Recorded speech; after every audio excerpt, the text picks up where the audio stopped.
Billionaire didn't know he was a father until he saw his ex-wife with 3 children identical to him. Before we jump in, we'd love to know where you're watching from. Get ready for something special. Nathan Blackwood's Italian leather shoes clicked against the polished marble of Apex Technologies' headquarters. At 54, he'd built an empire that controlled nearly 40% of the global data security market. Today's board meeting had gone exceptionally well. Their stocks hit another record high. Yet as Nathan stood at the window of his penthouse office overlooking the Chicago skyline, he felt strangely empty. The rush of securing that Chinese contract had already faded. Awards lined his walls, financial magazines featured his stern face on their covers, and his net worth had 8 zeros. But something was missing. His assistant knocked softly. "Your driver is waiting, Mr. Blackwood. The mayor's charity gala starts in an hour." Nathan nodded, grabbing his cashmere coat. Another night of small talk with politicians and celebrities who wanted his money or influence. His second ex-wife, Caroline, would probably be there, awkward but unavoidable in their circles. As the Bentley glided through downtown Chicago, Nathan checked his emails on his tablet. The traffic slowed as they entered a decidedly less pristine neighborhood, a shortcut his driver Morris sometimes took when Lakeshore Drive was congested. "Sorry about the detour, sir," Morris said, stopping at a red light. Nathan glanced up disinterestedly and froze.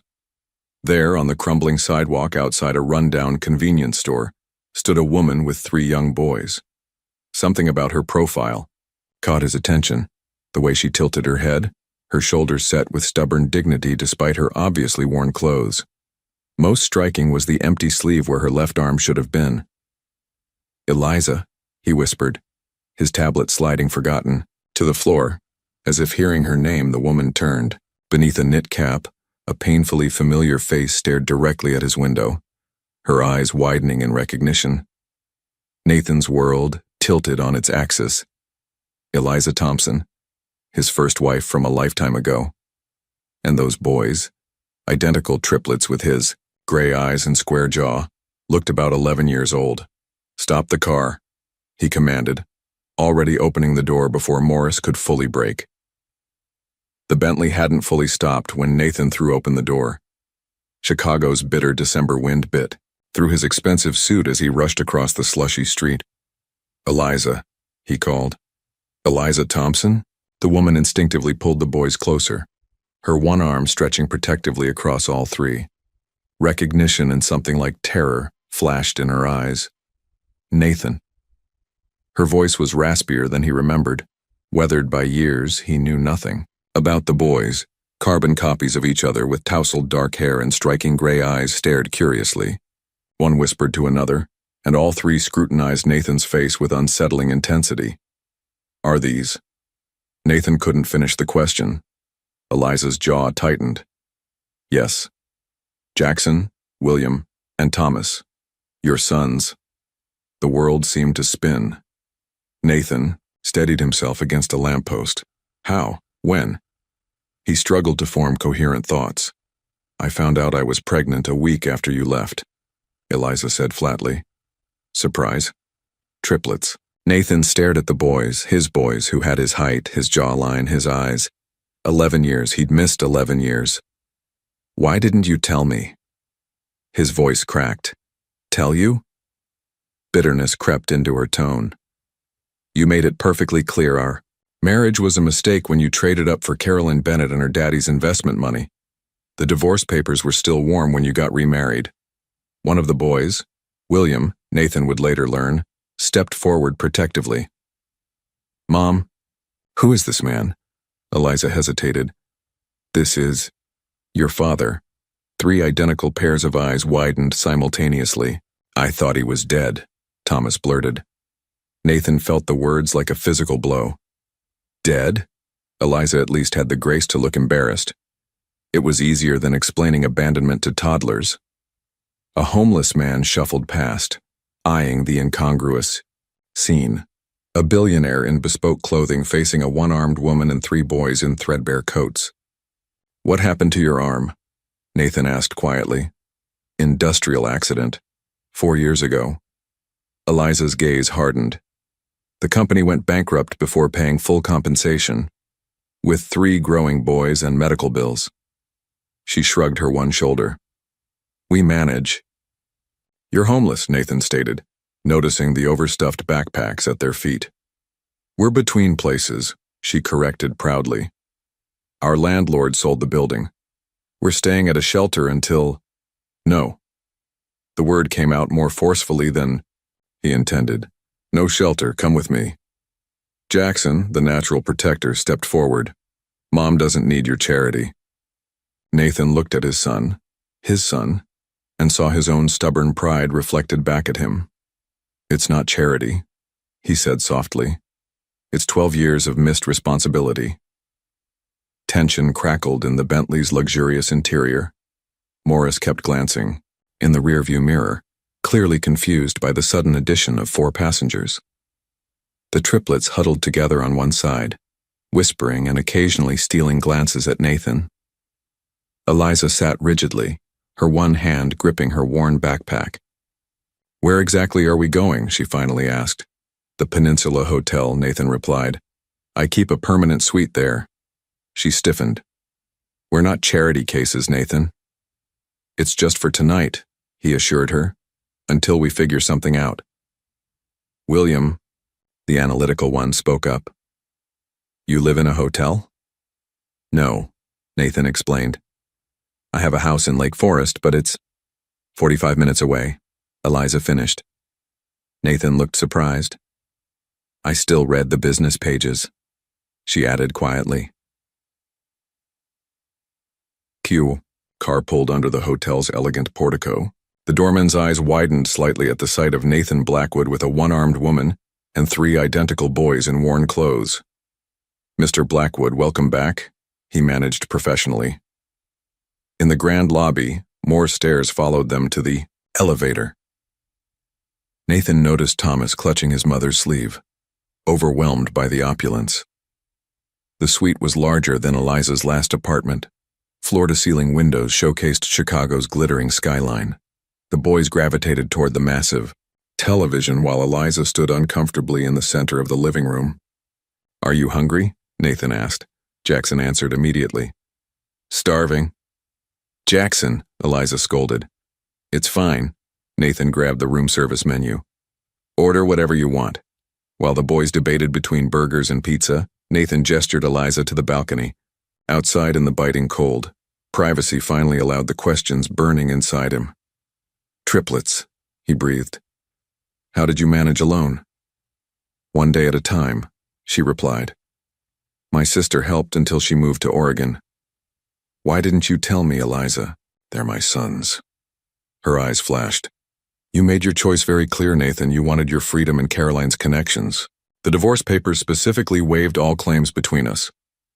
For God's sake, I didn't know about the pregnancy? Would it have mattered? Her question hung between them. Nathan couldn't answer. The ambitious 32-year-old he'd been might have seen children as obstacles to his meteoric rise. Inside, the boys had ordered half the menu. William approached the balcony door, studying Nathan with unnerving intensity. Do we call you Dad? He asked bluntly. Nathan's heart lurched. If you want to. William considered this. I'll think about it. When the food arrived, they fell upon it ravenously. Nathan watched, noticing how Eliza struggled to cut her steak one-handed. Without comment, he moved beside her and quietly assisted. When did it happen? He whispered. Your arm? Manufacturing plant. 4 years ago. She replied softly. I was lucky. The man next to me died. Nathan felt sick imagining it. Eliza trapped, bleeding, terrified, with 3 young boys waiting at home. That night, as his newfound family slept in the suite's bedrooms, Nathan sat alone by the window. 12 years ago, he'd traded his marriage for ambition, convinced real success required sacrifices. Now he faced the true cost of that choice. 3 boys who'd grown up fatherless and a woman who'd faced unimaginable hardship alone. Tomorrow would bring impossible complications. Explaining to his board the inevitable media circus, the sheer logistics of suddenly being father to 3 preteens. But for tonight, One thought repeated in his mind. How do you make up for 11 lost years? Nathan woke to unfamiliar sounds. Young voices bickering, water running, a television playing cartoons. For a moment he was disoriented in his own hotel suite. Then yesterday's memories flooded back. Eliza, one-armed and struggling. His sons, triplets, encountering their father for the first time. The magnitude of what lay ahead hit him with crushing force. In the suite's kitchen he found Thomas making cereal, spilling milk across the counter. "Morning," Nathan said awkwardly. Thomas froze. Hi, sir?" "Nathan is fine." Or, he hesitated. "Whatever makes you comfortable." William emerged from the bathroom, hair dripping. His analytical gaze took in Nathan's rumpled suit from yesterday.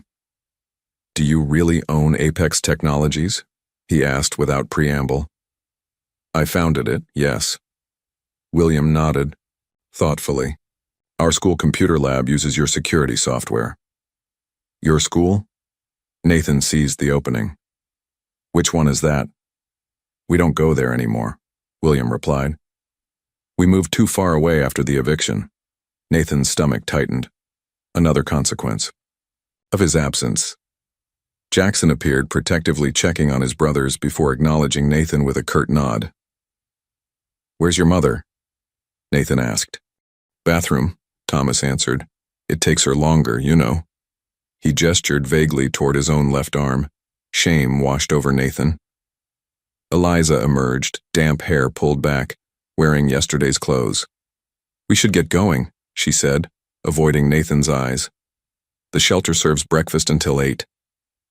"You're not going back there," Nathan stated firmly. Eliza's expression hardened. "We've managed for 11 years, Nathan. We'll manage now." "Please," he softened his tone. "Let me help. Not charity, responsibility." A silent battle waged in her eyes. Finally, practicality won. "What do you propose?" Within hours, Nathan's assistant Julia had arranged an extended stay apartment in a secure building. By afternoon, they were touring the 3-bedroom unit with its fully equipped kitchen and actual beds for each boy. "This is temporary," Eliza emphasized to the awestruck triplets, "just until we find our own place." "How temporary?" Jackson challenged, looking at Nathan. "As long as you need," Nathan answered carefully. "But I'm not disappearing again." While the boys explored, Nathan and Eliza stood awkwardly in the living room. "I need to understand everything," he said. "How you've lived, what you've endured." Pain flashed across her face. "Why? To ease your conscience?" "Because they're my sons," he replied simply. "And because I failed you both as a husband and as their father." Her defenses cracked slightly. "I worked office jobs until they were 4. Then the factory offered better pay, overnight shifts while my neighbor watched them." She glanced at her missing arm. "After the accident, it was disability checks, food stamps, whatever work I could find one-handed. The company that caused this, bankrupt. My settlement barely covered medical bills." Nathan's jaw tightened. "I want to make this right, Eliza." She laughed hollowly. "You can't buy back 11 years, Nathan." "No," he agreed. "But I can be here for the next 11, and the 11 after that." From the hallway, William observed them silently, calculating something behind those unnervingly familiar gray eyes. The first week in the new apartment was a delicate dance of boundaries and adjustments. Nathan had movers deliver essentials, beds, dressers, kitchen supplies, while Eliza watched with guarded eyes, repeatedly telling the boys not to get too comfortable. "They need clothes," Nathan observed on his 3rd visit, noticing the boys still rotating through the same worn outfits. "I'll take them shopping when my disability check comes," Eliza replied stiffly. "I'd like to take them now," Nathan countered. "School starts Monday." That had been another negotiation. Nathan had arranged enrollment at Westfield Academy, a private school with an exceptional support program for students needing to catch up. Eliza had initially refused, but relented when the principal confirmed they could provide the boys the remedial help they needed. "Fine," She conceded about the shopping, but nothing extravagant. At the department store, Nathan watched his son's reactions. Jackson, suspicious but practical, selected sturdy basics. William immediately gravitated toward the science-themed shirts. Thomas, the most outgoing, chose bright colors and patterns. That made Nathan smile. While the boys tried on clothes, Nathan approached Eliza hesitantly. They mentioned you lost your job at the diner last month. Her face tightened. I couldn't carry trays fast enough. The manager was patient, but business was slow. What did you study in college? Nathan asked. Before we met? Business administration, she replied. Not that it matters now. It could, he suggested carefully. My foundation needs administrative help. Eliza's eyes flashed. I don't want your pity employment. It's not pity, Nathan insisted. You're qualified, and I need someone I can trust who'll tell me the truth to my face.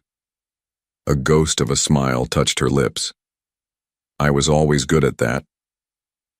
Later, while the boys investigated their new tablets for school, Nathan had emphasized, Eliza finally shared the full story of her accident. The safety guard was broken. Management knew, but production quotas were behind. Her voice remained clinical, detached. My sleeve got caught. I remember screaming, then nothing until the hospital. She swallowed hard. The boys were 7. They had to grow up overnight. And rehabilitation? Basic therapy until insurance ran out. The prosthetics were too expensive. She looked at her empty sleeve. I adapted. Nathan fought the urge to touch her shoulder, sensing she'd recoil from sympathy. What happened to your relationship with Caroline? Eliza asked suddenly, changing the subject. Nathan sighed. Lasted 3 years. She wanted my success, but not the work behind it. Her father pulled his investment when we divorced. Eliza studied him. Yet you still succeeded. The company did. I'm not sure about the man. He glanced toward the boys' room. What are they like? Their personalities? For the first time, Eliza's expression softened genuinely. Jackson's the protector. First to walk, first to fight if anyone teases his brothers. William's brilliant but quiet, lives in his head. And Thomas is sunshine.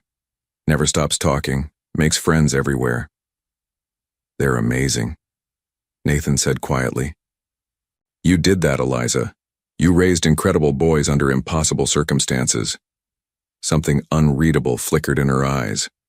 Not forgiveness, but perhaps the first crack in her armor. Don't hurt them, Nathan, she whispered. They've had enough. Disappointment. If you're going to be in their lives, be consistent or be gone. The first week in the new apartment was a delicate dance of boundaries and adjustments. Nathan had movers deliver essentials, beds, dressers, kitchen supplies, while Eliza watched with guarded eyes, repeatedly telling the boys not to get too comfortable. They need clothes, Nathan observed on his 3rd visit, noticing the boys still rotating through the same worn outfits. I'll take them shopping when my disability check comes, Eliza replied stiffly. I'd like to take them now, Nathan countered. School starts Monday. That had been another negotiation. Nathan had arranged enrollment at Westfield Academy, a private school with an exceptional support program for students needing to catch up. Eliza had initially refused, but relented when the principal confirmed they could provide the boys the remedial help they needed. Fine, she conceded about the shopping, but nothing extravagant. At the department store, Nathan watched his son's reactions. Jackson, suspicious but practical, selected sturdy basics. William immediately gravitated toward the science-themed shirts. Thomas, the most outgoing, chose bright colors and patterns. That made Nathan smile. While the boys tried on clothes, Nathan approached Eliza hesitantly. They mentioned you lost your job at the diner last month. Her face tightened. I couldn't carry trays fast enough. The manager was patient, but business was slow. What did you study in college? Nathan asked. Before we met? Business administration, she replied. Not that it matters now. It could, he suggested carefully. My foundation needs administrative help. Eliza's eyes flashed. I don't want your pity employment. It's not pity, Nathan insisted. You're qualified, and I need someone I can trust who'll tell me the truth to my face. A ghost of a smile touched her lips. I was always good at that. Later, while the boys investigated their new tablets for school, Nathan had emphasized, Eliza finally shared the full story of her accident. The safety guard was broken. Management knew, but production quotas were behind. Her voice remained clinical, detached. My sleeve got caught. I remember screaming, then nothing until the hospital. She swallowed hard. The boys were 7. They had to grow up overnight. And rehabilitation? Basic therapy until insurance ran out. The prosthetics were too expensive. She looked at her empty sleeve. I adapted.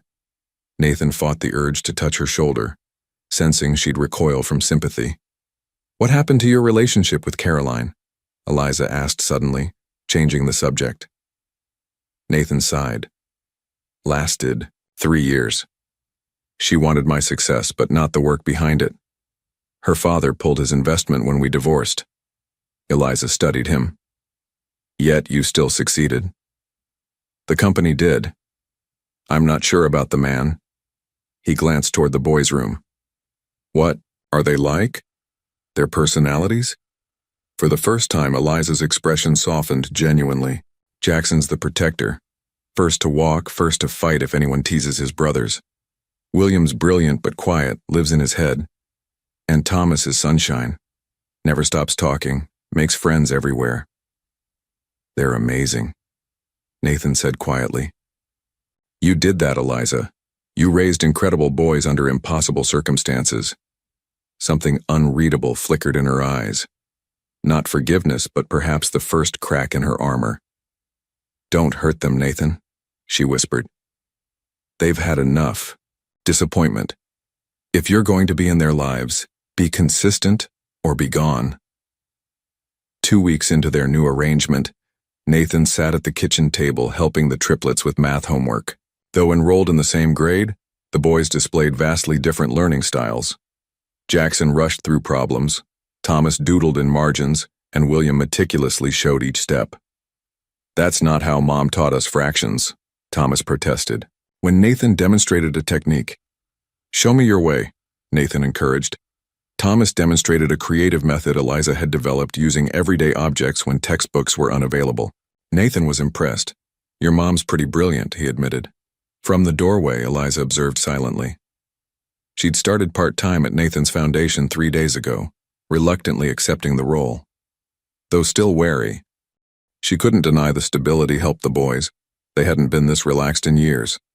Dinner's ready, she announced. Homework gets cleared off the table. During the simple meal, Thomas excitedly described his science teacher's demonstration. He made a volcano explode. Can we try that at home, Mom? Dad has a big backyard. Everyone froze at Thomas's casual use of Dad. It was the first time any of the boys had called Nathan that. Thomas blushed, looking uncertain. Sorry, I didn't mean. It's okay, Nathan said quickly, voice rough with emotion. I'd love to host a volcano experiment. Later, after the boys went to bed, Nathan lingered. These evening conversations had become a tentative routine. Careful, measured exchanges between two people navigating an impossible situation. Thomas called me Dad, he said quietly. Eliza nodded. He's always been the most open-hearted. Don't read too much into it. And you? What should I read into your acceptance of the foundation job? Practicality, she replied. The boys need stability. Nathan studied her, still beautiful despite the hardship etched into her features. He remembered their early days when they'd been college sweethearts with ambitious dreams, his technology startup, her plans for nonprofit management. Do you ever think about before? He asked. When we first met? A shadow crossed her face. I try not to. I was different then. We both were. Young, idealistic. She absently rubbed her left shoulder, a habit Nathan noticed when she was stressed. Your investors changed you. Suddenly my community-focused ideas were quaint compared to market domination. I got caught up in it, Nathan admitted. Success became the only metric that mattered, and Caroline was properly connected, Eliza added without inflection. Perfect for your new image. Nathan winced at the truth. I made catastrophic mistakes, Eliza. Not just leaving you, though that tops the list, but forgetting why I wanted success in the first place. He hesitated. The foundation was an attempt to recapture that original purpose. For the first time, genuine curiosity showed in Eliza's eyes. What does it actually do? Provides technology access and education to underserved communities. We've built computer labs in 50 schools across the country. Something softened in her expression. That sounds like the Nathan I used to know. It wasn't forgiveness, but it was acknowledgement. The first recognition that beneath the wealthy CEO might still exist the idealistic young man she'd once loved. Will you tell me about them? Nathan asked. The milestones I missed. First steps, words. Eliza hesitated, then reached for her phone. I don't have many photos. Phones were luxuries, but I kept a journal sometimes. As she shared glimpses of his son's early years, Nathan realized he was being offered something precious, a chance to witness, even secondhand, the childhood he'd missed. The inevitable media storm hit 3 weeks after Nathan found his family. Apex Technologies was hosting its annual tech showcase, and Nathan had made a last-minute decision to bring the triplets. The press will be there, Eliza had warned. They're my sons. I'm not hiding them, Nathan replied firmly. Now, as camera flashes exploded around them in the convention center lobby, he questioned his judgment. Jackson stood protectively near his mother. William observed everything with calculated interest, and Thomas waved enthusiastically at the reporters. Mr. Blackwood, are these your children? How long have you known about them? Ms. Thompson, why did you keep them secret? Nathan steered them through the crowd, his security team creating a buffer. Inside the VIP lounge, he found his PR director, Patricia, waiting, her expression grim. Social media's exploding, she reported. You could have warned me. I don't owe explanations for my family, Nathan responded coolly. The boys were immediately captivated by the technology demonstrations.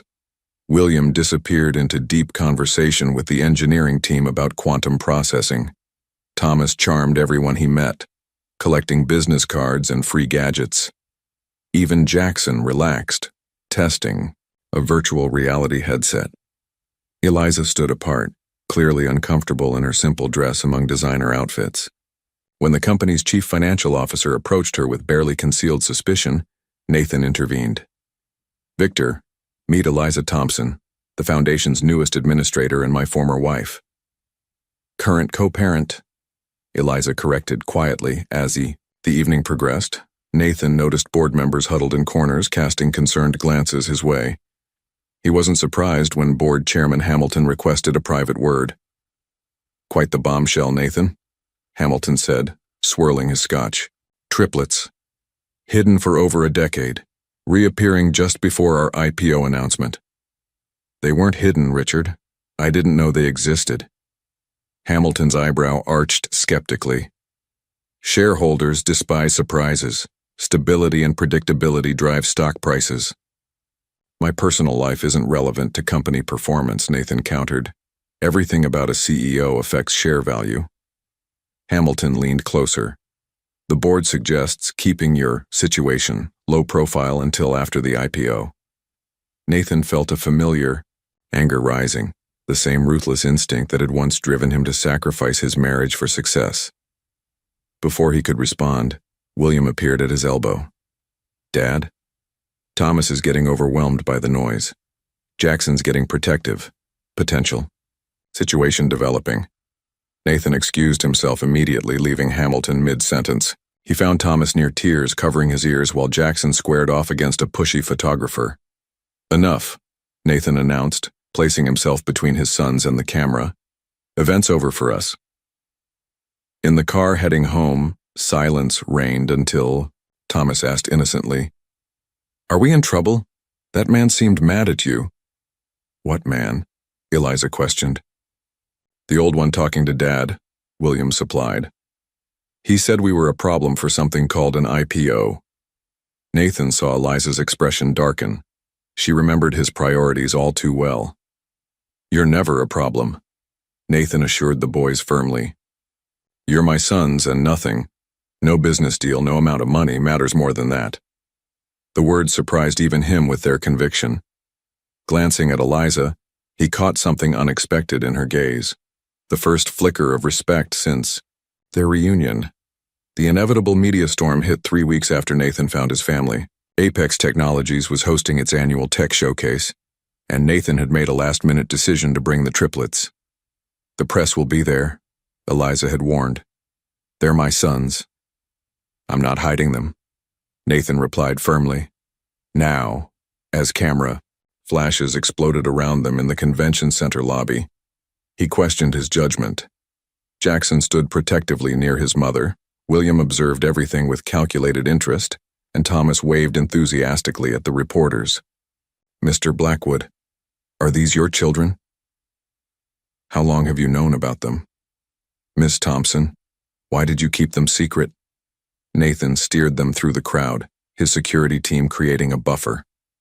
Inside the VIP lounge, he found his PR director, Patricia, waiting, her expression grim. Social media's exploding, she reported. You could have warned me. I don't owe explanations for my family, Nathan responded coolly. The boys were immediately captivated by the technology demonstrations. William disappeared into deep conversation with the engineering team about quantum processing. Thomas charmed everyone he met, collecting business cards and free gadgets. Even Jackson relaxed, testing a virtual reality headset. Eliza stood apart, clearly uncomfortable in her simple dress among designer outfits. When the company's chief financial officer approached her with barely concealed suspicion, Nathan intervened. Victor, meet Eliza Thompson, the foundation's newest administrator and my former wife. Current co-parent, Eliza corrected quietly as the evening progressed. Nathan noticed board members huddled in corners casting concerned glances his way. He wasn't surprised when board chairman Hamilton requested a private word. Quite the bombshell, Nathan, Hamilton said, swirling his scotch. Triplets. Hidden for over a decade, reappearing just before our IPO announcement. They weren't hidden, Richard. I didn't know they existed. Hamilton's eyebrow arched skeptically. Shareholders despise surprises. Stability and predictability drive stock prices. My personal life isn't relevant to company performance, Nathan countered. Everything about a CEO affects share value. Hamilton leaned closer. The board suggests keeping your situation low profile until after the IPO. Nathan felt a familiar anger rising, the same ruthless instinct that had once driven him to sacrifice his marriage for success. Before he could respond, William appeared at his elbow. Dad? Thomas is getting overwhelmed by the noise. Jackson's getting protective. Potential. Situation developing. Nathan excused himself immediately, leaving Hamilton mid-sentence. He found Thomas near tears, covering his ears while Jackson squared off against a pushy photographer. Enough, Nathan announced, placing himself between his sons and the camera. Event's over for us. In the car heading home, silence reigned until Thomas asked innocently, Are we in trouble? That man seemed mad at you. What man? Eliza questioned. The old one talking to Dad, William supplied. He said we were a problem for something called an IPO. Nathan saw Eliza's expression darken. She remembered his priorities all too well. You're never a problem, Nathan assured the boys firmly. You're my sons and nothing. No business deal, no amount of money matters more than that. The words surprised even him with their conviction. Glancing at Eliza, he caught something unexpected in her gaze, the first flicker of respect since their reunion. The morning after the tech showcase, Nathan's phone wouldn't stop ringing. Every news outlet wanted a statement about his secret family. The Apex Technologies PR team proposed various narratives, but Nathan rejected them all. I'm not spinning this, he told Patricia firmly. Draft a simple statement. I recently discovered I'm father to triplet sons. I'm committed to being part of their lives. Request privacy as our family adjusts. At the apartment, Nathan found Eliza watching morning news with a stricken expression. The top story featured photos of them at the event with speculation about whether she'd hidden the boys to eventually seek financial gain. I'm so sorry, Nathan said, shutting off the TV. This is exactly what you feared. They found our old address, Eliza replied quietly. Reporters are interviewing former neighbors. Someone from the shelter sold a story about the homeless triplets. With the crippled mother, Nathan's jaw tightened with anger. We'll set the record straight. That's not how media works, Nathan. The damage is done. He sat beside her, careful to maintain distance. I can move you to a secured building with private access. Running won't help. The boys have school. I have work. Determination hardened her features. We'll weather this. The door buzzed. Nathan checked the security camera to see Hamilton and 2 board members waiting. He sighed heavily. Company business. I'll handle this outside. In the hallway, Hamilton wasted no time. Emergency board meeting this morning. The IPO underwriters are nervous. Because I have children, Nathan challenged. Because you have a significant life circumstance you apparently knew nothing about, Hamilton corrected. It raises questions about your judgment. Careful, Richard, Nathan warned. You need to distance yourself from this situation until the offering goes through, another board member added. Temporarily. The familiar business calculation activated in Nathan's mind, the instinct to prioritize company value above personal matters. For decades, that calculation had guided every decision.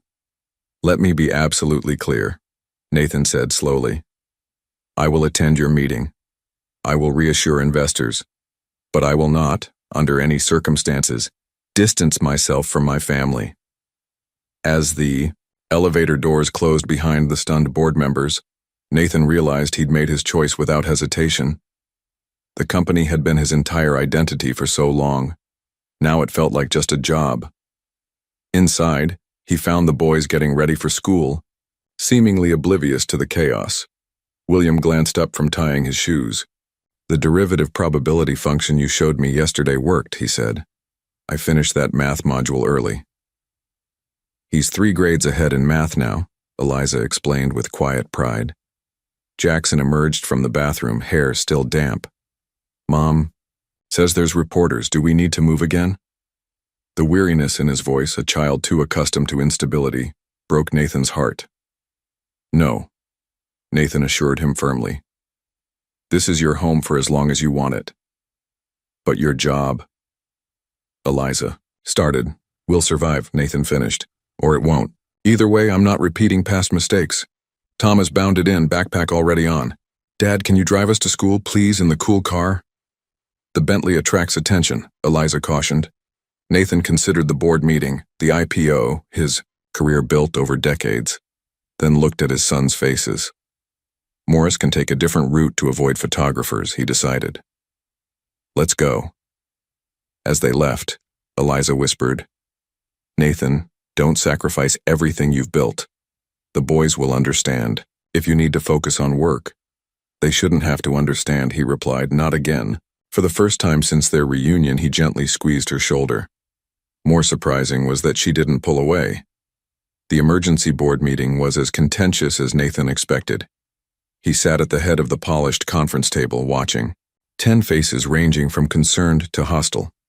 The optics are problematic, said Vanessa Chen, head of investor relations. Business media is questioning your judgment. Social media is divided between those calling you a heartless abandoner and those claiming you're being manipulated.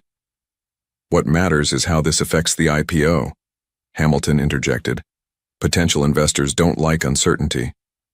Nathan studied their faces.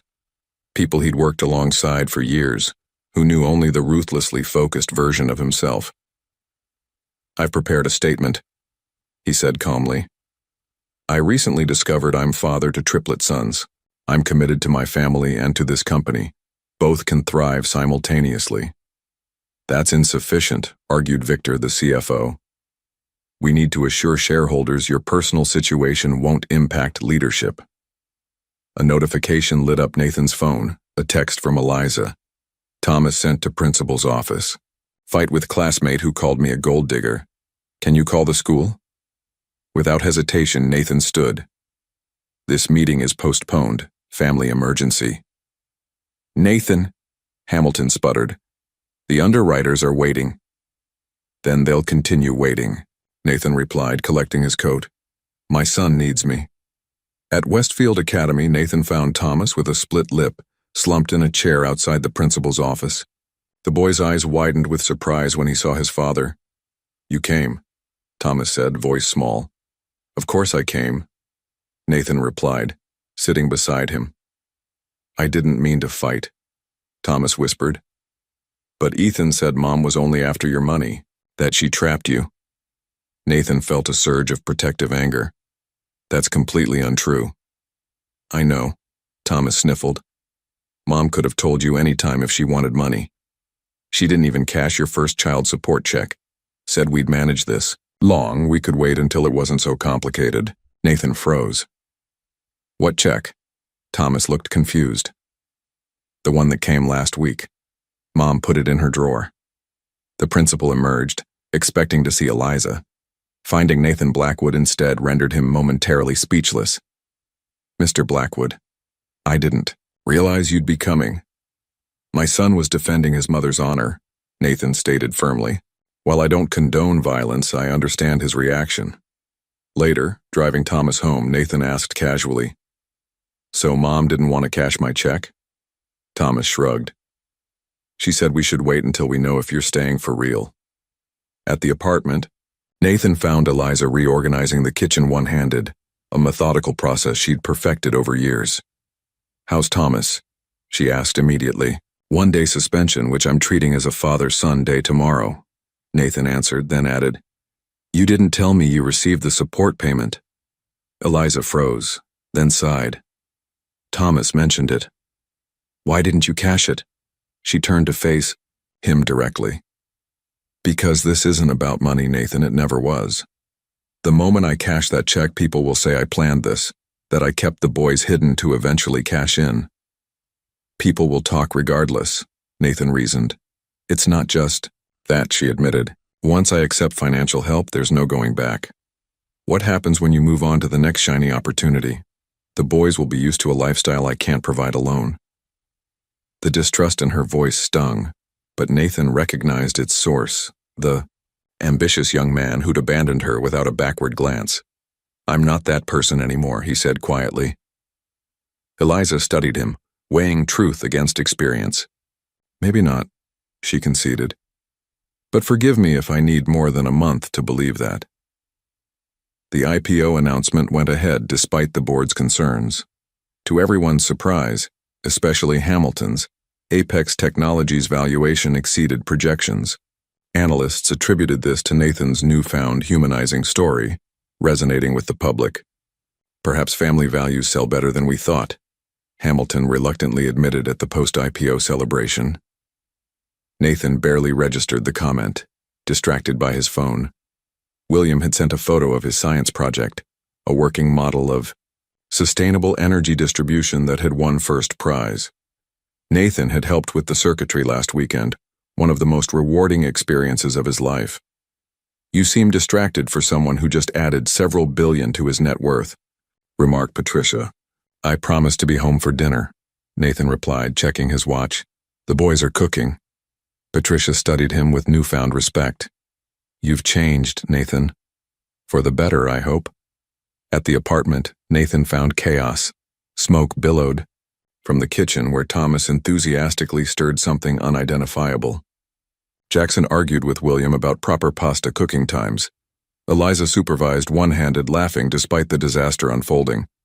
Our gourmet chefs insist they don't need help, she explained when Nathan entered. We wanted to surprise you, Thomas said. To celebrate your big work thing. And we're celebrating William's Science Award, Jackson added. Nathan removed his tie and rolled up his sleeves. What can I do? The meal was barely edible, pasta overcooked, sauce burned. But Nathan couldn't remember enjoying dinner more. Listening to the boys describe their day, occasionally catching Eliza's eye across the table, he felt a contentment he'd never known during his years of solitary success. Later, after the boys went to bed, Nathan helped Eliza clean up. "The foundation," director called. She mentioned casually. "The adaptive technology program is getting good responses." In the month since joining the foundation, Eliza had revolutionized its approach to disability services, focusing on practical solutions rather than charity. Her first-hand experience proved invaluable. "Your ideas are making a real difference," Nathan acknowledged. She looked pleased but quickly changed the subject. "How was the big IPO announcement?" "Successful." The board's thrilled. "And you?" she probed, studying his face. Nathan considered the question. "I used to measure my life by business achievements. Today I was more excited about William's science project than adding billions to company valuation." "That scares you," she observed. "Terrifies me," he admitted with a rueful smile. But in a good way. They worked in companionable silence until Nathan asked, "Do you ever think about moving?" Eliza froze. "Are you asking us to leave?" "The opposite," he clarified quickly. "This apartment's getting crowded. My house has 7 bedrooms, a lab William would love, space for Thomas's energy, and security Jackson would appreciate." "Your house," Eliza repeated slowly. "It could be a home," Nathan said quietly. "For all of you." Eliza set down the dish she was drying. "Nathan, we're co-parenting. That's different from living together," he finished. "I know. I'm not suggesting—" He paused, reorganizing his thoughts. "Separate wings, your independence, just practical space considerations. And proximity to your work," she guessed. "That's the least important factor," he insisted. "I've been considering stepping back. A chairman role rather than CEO." Eliza looked genuinely shocked. "Your company is your identity." "It was," he corrected gently. "I've discovered better priorities." Their eyes met, and for a moment, the years between them seemed to collapse. Not romantically, but with recognition, two people who once knew each other well rediscovering common ground. "We'll think about it," Eliza finally said. It wasn't yes, but it wasn't no. For Nathan, it felt like victory. Spring arrived in Chicago, and with it came transformation. The Blackwood estate in Lake Forest gradually shifted from a sterile showcase to a home with signs of life. Thomas's sneakers by the door, William's astronomy charts on the study wall, and Jackson's soccer gear in the mudroom. 3 months after Nathan's invitation, they'd finally moved in. Eliza had insisted on careful transitions, weekend stays at first, then gradually longer periods until the boys felt comfortable. She maintained her separate apartment downtown, but spent most nights in the East Wing guest suite to be near her sons. On this particular Saturday morning, Nathan stood by the kitchen window, watching William and Thomas chase each other across the lawn while Jackson practiced penalty kicks against the garden wall. "You'll need to replant those roses," Eliza commented, joining him with a mug of coffee held in her one hand. "Small price to pay?" Nathan replied, smiling. "They've never had this much space." "It still feels unreal sometimes," she admitted. "Last year we were sharing a studio apartment." The doorbell interrupted their conversation. Nathan wasn't expecting visitors, and Saturdays were reserved strictly for family time. A boundary he'd established after realizing how many childhood moments he'd already missed. Morris, who now served as both driver and security, appeared at the kitchen door. "Mr. Blackwood, there's a Ms. Bennett at the gate, rather insistent." Nathan tensed. "Caroline?" Eliza's expression immediately shuddered. "I'll check on the boys," she said, retreating toward the yard. "Wait," Nathan called. "This concerns you too. Let her in, Morris, but stay close." Caroline Bennett swept into the kitchen moments later, impeccably styled in designer clothes, her blonde hair perfectly arranged. Her gaze flickered between Nathan and Eliza with barely disguised disdain. "So the rumors are true," she drawled, "playing happy families with your little secret." Caroline, Nathan acknowledged coolly. Why are you here? Professional courtesy, she replied. Daddy's investment group is considering Apex Technologies' competitor for acquisition. Thought you should know. Nathan recognized the thinly veiled threat. Caroline's father still wielded significant influence in tech investment circles. That's business, he replied calmly. This is my home. My family time. Caroline's gaze fixed on Eliza. And you must be the long-lost first wife. Quite the comeback story. From homeless to the estate in 3 months flat. Before Nathan could intervene, Eliza stepped forward. I'm not interested in your opinion of me, Ms. Bennett.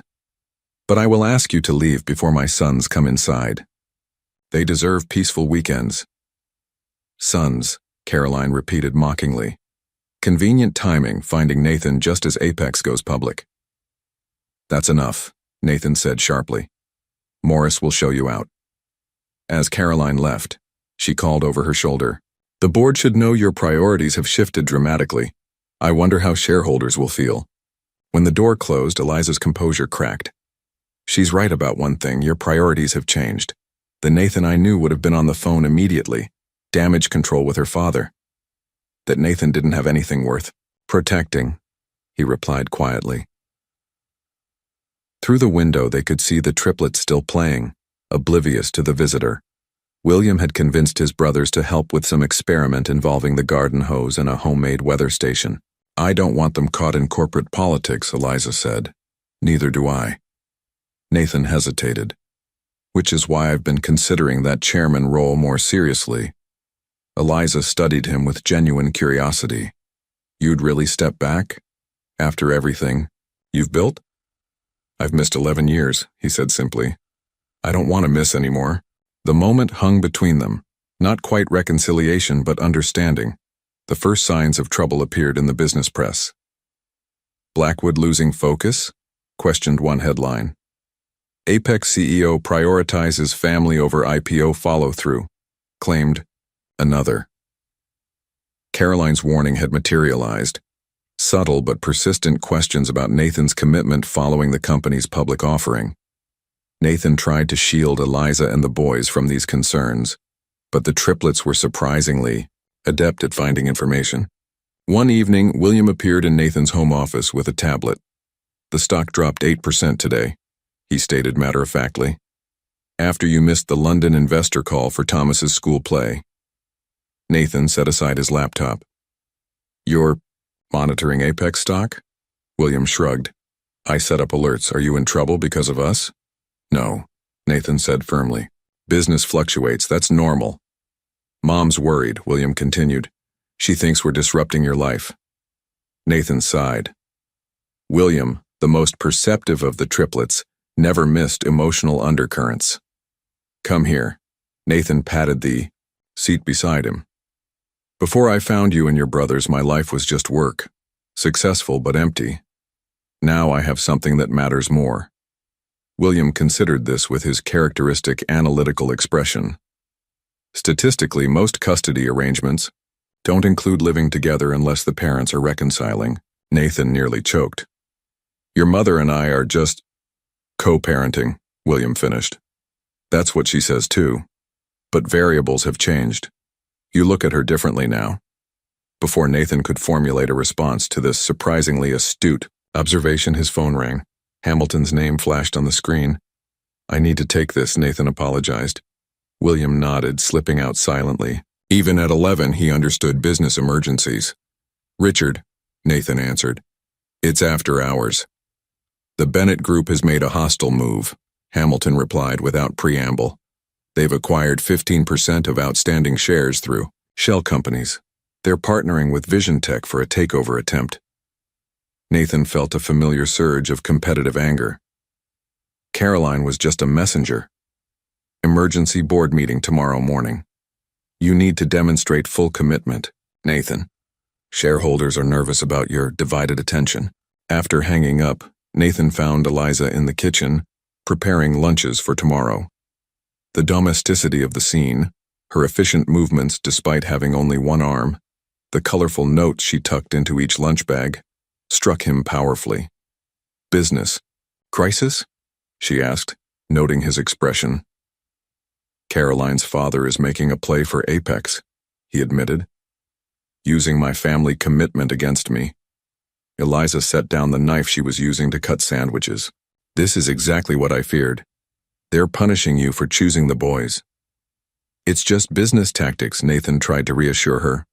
Is it? She looked skeptical. You've missed 3 major meetings in 2 weeks for school events. And I'd do it again, Nathan said firmly. Eliza studied him thoughtfully. You would, wouldn't you? For the first time, she truly believed it. The board meeting tomorrow is crucial, Nathan explained. I may need to travel afterward, show my face to key investors, calm nerves. We understand, Eliza assured him. The boys are resilient. Will you be here when I get back? The question carried weight beyond its simple words. Eliza hesitated. Nathan, we've been careful not to confuse the boys about our relationship. I'm not talking about our relationship, he clarified. I'm asking if this situation, the press, the business pressure, will drive you away. Her answer was interrupted by Thomas bounding into the kitchen, pajama-clad and excited about a school project. The moment passed, but Nathan carried her, uncertain expression with him like a weight. Nathan returned from his investor tour exhausted but successful. He'd spent 2 weeks crisscrossing the country, reassuring major shareholders that Apex Technologies remained his priority despite family commitments. The Bennett Group's takeover attempt had stalled, for now. The house was quiet when he arrived home late Friday evening.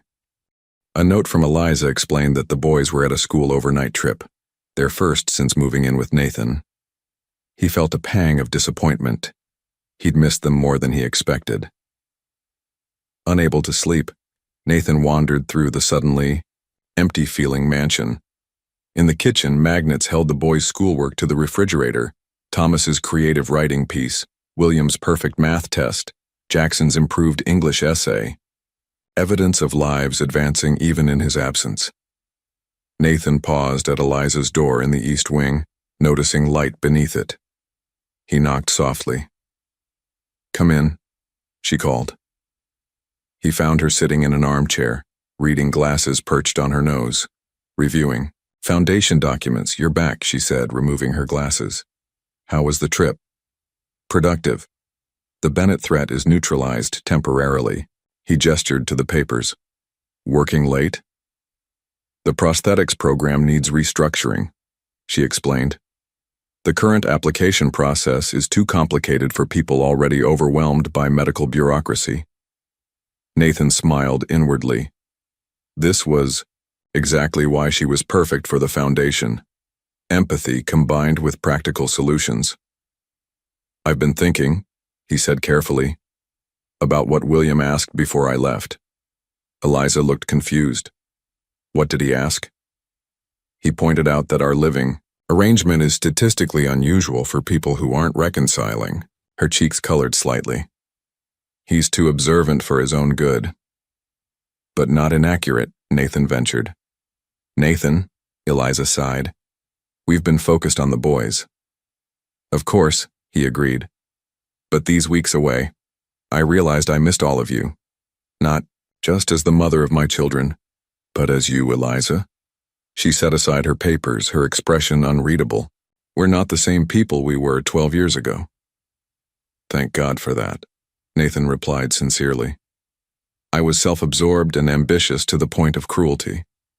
You were idealistic, but naive about business realities. And now, she prompted, now, I've learned what matters, and you've become remarkably resilient. He paused. We've both grown, just separately. Eliza stood, moving to the window. When you left me for Caroline, I thought I'd never recover. Then I had the boys and they became everything. After the accident, I didn't have space for anything except survival. She turned to face him. The idea of trusting you again. It's terrifying. I understand, Nathan said quietly. Do you? Her voice strengthened. Because the Nathan I knew would have sacrificed anything for success. How do I know the next business crisis won't revert you to that person? It was the question. He'd been wrestling with himself. I can't prove it with words, he admitted. Only time will show you I've changed. But I know that losing you and the boys again would destroy me more thoroughly than any business failure. Eliza studied him, weighing the sincerity in his eyes, against her years of hard-earned caution. I'm not asking for an immediate answer, Nathan continued. Just openness to possibilities. We've created a functioning family these past months. Maybe we can build on that foundation. A small smile touched her lips. You and your foundations. Solid ones last, he replied simply. The moment hung between them, tentative but hopeful, until interrupted by Nathan's phone. Text messages from each boy about their overnight adventure flooded in simultaneously. They've reached a signal area, Eliza explained, her expression softening. As Nathan scrolled through the messages, Thomas's excitement, William's detailed observations, Jackson's brief but caring check-in, he felt Eliza watching him. We have amazing sons, he said. Yes, she agreed softly. We do. Summer transformed the Blackwood estate. The previously immaculate but sterile gardens now featured a makeshift soccer field for Jackson, a weather monitoring station for Williams, experiments and colorful wind chimes Thomas had crafted in art class. The formal dining room had been repurposed as a project space, currently housing a half-built robot the triplets were constructing under Nathan's guidance. 6 months since their chance encounter, the family had found its rhythm. After the attempted takeover, Nathan had made his decision official, transitioning to executive chairman while promoting his longtime COO to CEO. The board had reluctantly accepted after seeing his detailed succession plan. You're certain about this? Eliza had asked when he announced his decision. Completely, Nathan confirmed. 3 days a week at the office, the rest dedicated to family and foundation work. Now, on a warm July evening, Nathan stood on the terrace, watching the sunset. The boys were having their first overnight with school friends, a normal childhood experience that would have been impossible during their unstable years. It's strangely quiet, Eliza observed, joining him with 2 glasses of iced tea. Too quiet, Nathan agreed, accepting a glass. I keep expecting Thomas to appear with some wild new idea. Eliza smiled. Remember last week when he decided to create a water slide from the 2nd floor? I've never moved so fast in my life. Nathan laughed.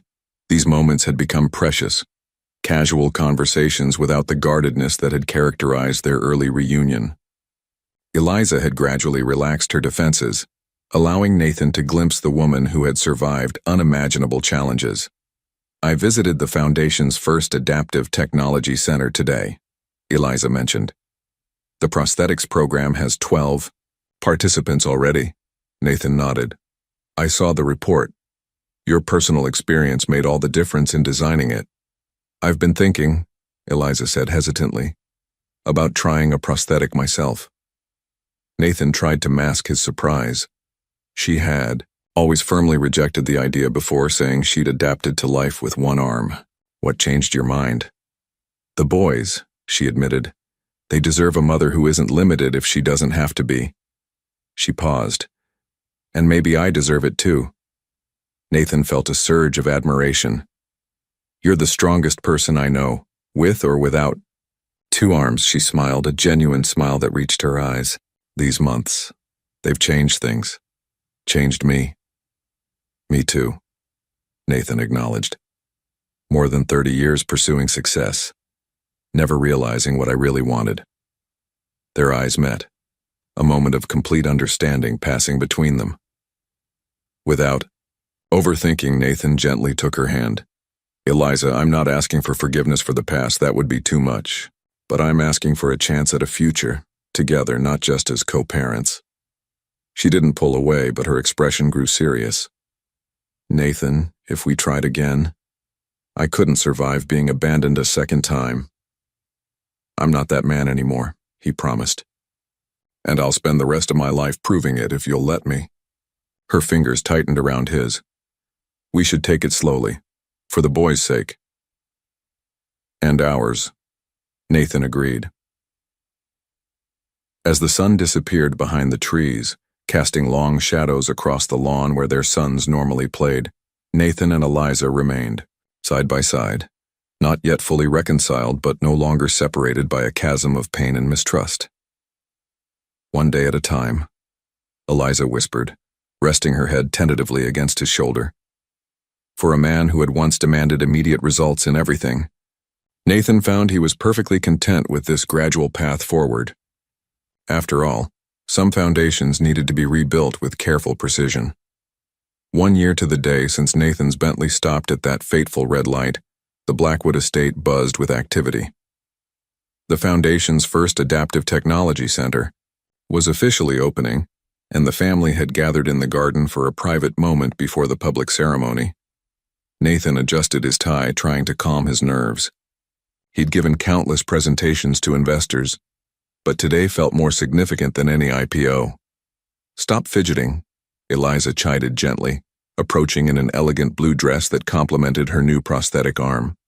After months of therapy, she wore it with growing confidence, though she still preferred her natural one-armed state at home. Is it that obvious? Nathan asked. Only to someone who knows you, she replied, straightening his already perfect tie. The past year had transformed them all. Nathan had found fulfillment beyond corporate success, dividing his time between family, philanthropy, and strategic guidance at Apex.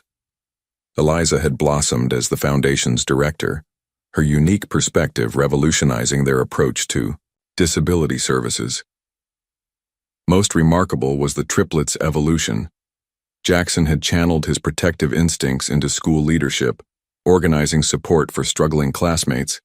William's brilliant mind flourished with proper educational resources, earning him advanced placement in multiple subjects. And Thomas's creativity found expression through art and music, his infectious enthusiasm brightening everyone's lives. They're ready for you, Morris announced, approaching with his usual dignity despite the world's best unofficial grandpa t-shirt the boys had given him for his birthday. Nathan took Eliza's hand, a gesture that had become natural over months of careful reconciliation. Shall we? At the center's entrance, a modest crowd had gathered, foundation staff, program participants, media, and board members. The triplets waited at the podium, identical in navy suits, but unmistakably individual in their postures. Jackson standing, tall and confident, William slightly hunched in thought, Thomas bouncing with barely contained excitement. When Nathan and Eliza approached, Thomas grabbed the microphone. Our parents are here. Now we can start.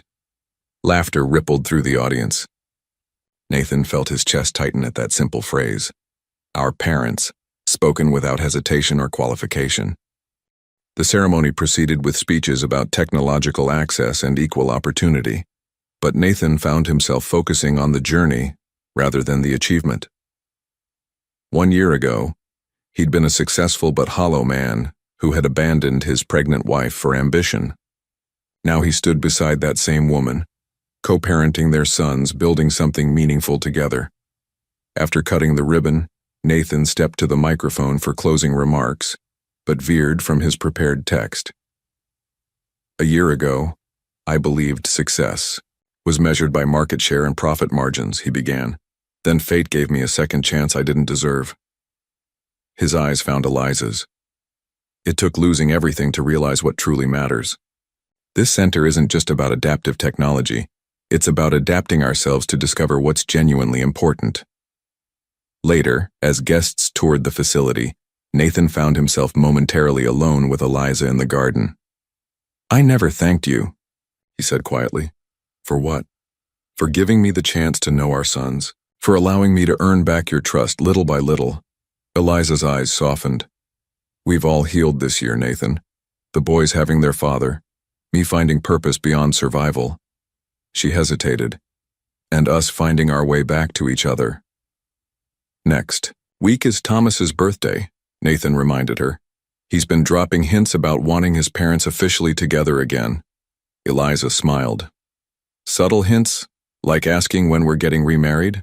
At breakfast. Every day. "And what do you think?" Nathan asked, heart racing despite his outward calm. Eliza took a breath.